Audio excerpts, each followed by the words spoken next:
As a consequence of the fast-paced movements of African Americans during the Great Migration to northern cities, housing officials often caused difficulties for blacks. This led to many defined pockets of African Americans in our culture within larger cities. One of those defined pockets resulted in the Harlem Renaissance. It's the new Negro movement, where you have a new generation of black people, by this point, 2 generations out of slavery, using the arts as a way to help people gain broader civil and political rights. Harlem went from a mainly all-white, rich suburban neighborhood and transformed into a culturally rich hotspot housing over 200,000 blacks. While we have already seen how the Delta blues influenced music, the Great Migration also resulted in jazz exploding because of the Harlem Renaissance. The Harlem Renaissance gave us artists like Louis Armstrong, What a wonderful world.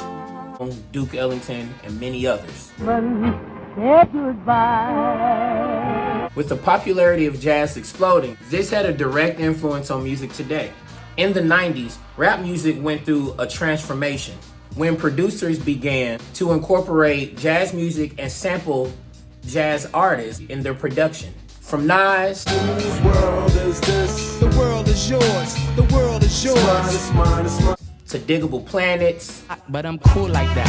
I'm cool like that. I'm cool like that. even today with Kendrick Lamar's To Pimp a Butterfly. That era of hip-hop saw producers digging through crates to discover what would be the next great sample. They reminisce over you, my God. From the Great Migration to the Harlem Renaissance, Blues and jazz clubs became a central part of life in Harlem. the improvisation, grooves, rhythm, Love it. You can leave it. and sound of jazz continues to influence hip-hop today. What's your favorite hip-hop jazz sample collab?